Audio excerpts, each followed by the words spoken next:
మీ business ఏదైనా మీ ఊర్లో promotion చేయాలంటే అది సుమన్ టీవీతోనే సాధ్యం. ఇప్పుడే సంప్రదించండి. నమస్తే, వెల్కమ్ టు సుమన్ టీవీ. దక్షిణ కాశీగా పేరుగాంచిన ధర్మపూర్లో గత 12 సంవత్సరాలుగా అయితే గోదావరి మహారతి ఎంతో అద్భుతంగా జరుగుతుంది.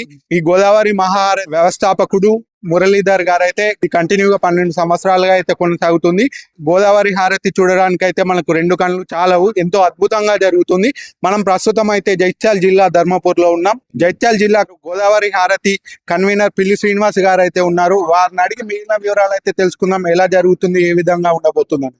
గత 12 సంవత్సరాలు పూర్తి చేసుకుని 13వ సంవత్సరం రేపు శనివారం 30వ తేదీ రేపు సాయంత్రం 5 గంటలకు పెద్ద ఎత్తున గోదావరి హారతి కార్యక్రమాన్ని నిర్వహించబోతున్నాం. గోదావరి హారతి వ్యవస్థాపక చైర్మన్ మురళీధర్ రావు గారు ఆధ్వర్యంలో నిర్వహిస్తున్నటువంటి ఈ కార్యక్రమానికి అద్వైత్ మహారాజ్ శ్రీలంక పీఠంకు సంబంధించినటువంటి అద్వైత్ మహారాజ్ గారు ఈ కార్యక్రమంలో పాల్గొంటున్నారు. ఈ సందర్భంగా రాష్ట్ర కన్వీనర్ వీరగోపాల్, రాష్ట్ర కోగనర్ దామరి రామసుధాకర్ రావు గారు పెద్ద ఎత్తున కూడా సంఖ్యలో రావడం జరుగుతూ ఉన్నది. గోదావరి హారతి మహా కార్యక్రమానికి పెద్ద ఎత్తున తరలి రావాలని చెప్పి కోరుతా ఉన్నాం. ఇప్పుడు ఏర్పాట్లు ఎట్లా జరుగుతున్నాయి? పెద్ద ఎత్తున గతంలో ఏ విధంగా జరుగుతున్నాయో అదే విధంగా ఈ సంవత్సరం కూడా పెద్ద ఎత్తున ఏర్పాట్లు జరుగుతూ ఉన్నాయి. వచ్చిన భక్తులందరికీ కూడా ప్రసాద వితరణ చేయడం జరుగుతూ ఉన్నది. గతంలో స్వామి ఆశీర్వచనం ఎట్లా ఉన్నదో ఈ సంవత్సరం కూడా పాలె భరత్ శర్మ ఆధ్వర్యంలో పెద్ద ఎత్తున కాశీ తరహాలో హారతి ఇవ్వడం కొరకు నిర్ణయించినాం. కాశీ తరహాలో ఏ విధంగా అయితే హారతి ఇస్తారో అదే విధంగా ధర్మపూర్లో రేపు సాయంత్రం ఇవ్వడం జరుగుతూ ఉంది. భక్తులకు ఎటువంటి ఇబ్బంది కలగకుండా ఎటువంటి చర్యలు తీసుకుంటారు? భక్తులు సాయంత్రం భక్తులు వస్తారు కాబట్టి వాళ్ళకు ఎలాంటి ఇబ్బందులు కలగకుండా వచ్చేటువంటి భక్తులందరూ కూడా మంచినీటి సౌకర్యం ఏదైతే ఉందో మంచినీటి సౌకర్యం రావడానికి సంబంధించిన ఏర్పాట్లన్నీ కూడా చేయడం జరుగుతూ ఉన్నది. ఈ పెద్ద ఎత్తున కార్యక్రమాల్ని గతంలో నిర్వహించిన విధంగానే ఈ సంవత్సరం కూడా నిర్వహిస్తూ ఉన్నాం. దాదాపు ఎంతమంది భక్తులు చూడడానికి వచ్చే అవకాశం? మేము ప్రతి సంవత్సరం ఇక్కడ 2000 నుండి 3000 మందికి వస్తున్నారు. ఈ సంవత్సరం పెద్ద ఎత్తున వస్తారని చెప్పి మేము ఎక్స్పెక్ట్ చేస్తా ఉన్నాం. గతంలో 10 నుంచి 20,000 మంది వచ్చిండ్రు. అదే విధంగా రేపు చివరి రోజు కాబట్టి 2 నుంచి 3,000 మంది వస్తారని మేము ఎక్స్పెక్ట్ చేస్తా ఉన్నాం. అంటే ఈ గోదావరి హారతి గత 12 సంవత్సరాలుగా జరుగుతుంది కదా, అంటే ఎక్కువ ఏ ప్రాంతం నుంచి వచ్చే అవకాశం ఉంది ప్రజలు?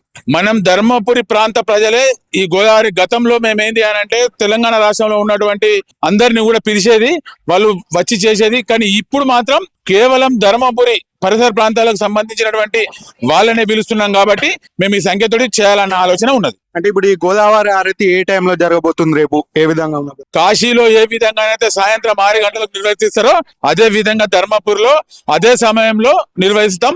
దీనికి శ్రీలంక పీఠంకు సంబంధించినటువంటి అద్వైత్ మహారాజ్ ఆధ్వర్యంలో పెద్ద ఎత్తున కార్యం నిర్వహిస్తున్నాం. వచ్చే భక్తులకు ఎలాంటి లోటుపాటు లేకుండా ఎలాంటి ఇబ్బందులు కలగకుండా చూడడానికి ప్రయత్నం చేస్తా ఉన్నాం. అంటే ఈ గోదావరి హారతి మొత్తం ఎంతసేపు జరగబోతుంది, ఎటువంటి పూజలు చేయాలి? కాశీ తరహాలో ఏ విధంగానైతే గంట సేపు నిర్వర్తిస్తారో అదే విధంగా 8 రకాలకు సంబంధించినటువంటి నాగహారతి కావచ్చు, వివిధ రకాల హారతుల రూపంలో 8 రకాలు చేయడానికి సిద్ధంగా ఉన్నాం. కాశీలో ఏ విధంగా ఉంటుందో అదే విధంగా ధర్మపూర్లో రేపు సాయంత్రం 5 గంటలకు నిర్వర్తిస్తా ఉన్నాం. అసలు ఈ గోదావరి హారతి యొక్క ముఖ్య ఉద్దేశం ఏమి? గోదావరి కాపాడుకోవాలి, గోదావరిని కాపాడుకోవాల్సిన బాధ్యత మనకుంది. గోదావరి కలుషితం కాకుండా ఉంచాలన్న ఉద్దేశం కొద్ది మురళీధర్ రావు గారు గత 12 సంవత్సరాల కింద ఏదైతే ప్రారంభించారో ఒక ధర్మపూర్లో ప్రారంభించినటువంటి ఈ గోదావరి హారతి మహా కార్యక్రమం తెలంగాణలో భద్రాచలం నుండి బాసర్ నుండి భద్రాచలం వరకు మొత్తం 80 స్థలాలలో గోదావరి హారతి ఆధ్వర్యంలో నిర్వర్తిస్తున్నాం. కేవలం గోదావరి పరిరక్షణ, గోదావరి కాపాడుకొని రాబోయే రోజుల్లో గోదావరి వల్ల ఉపయోగాలు ఉండే ఉద్దేశంతో చేస్తున్నటువంటి హారతి కార్యక్రమం. ఇదే విషయాన్ని రేపు వచ్చే భక్తులు కూడా తెలియజేస్తాం. 12 సంవత్సరాలుగా అయితే ఎంతో అత్యంత వైభవంగా జరుగుతుంది ఈ గోదావరి హారతి. ఇప్పుడు రేపు అనగా 30వ తేదీ సాయంత్రం 6 గంటలకు కాశీలో అయితే ఏ విధంగా జరగబోతుందో అదే విధంగా అదే తరహాలో అత్యంత మంది భక్తులు పాల్గొని ఈ యొక్క గోదావరి హారతి విజయవంతం చేయాలని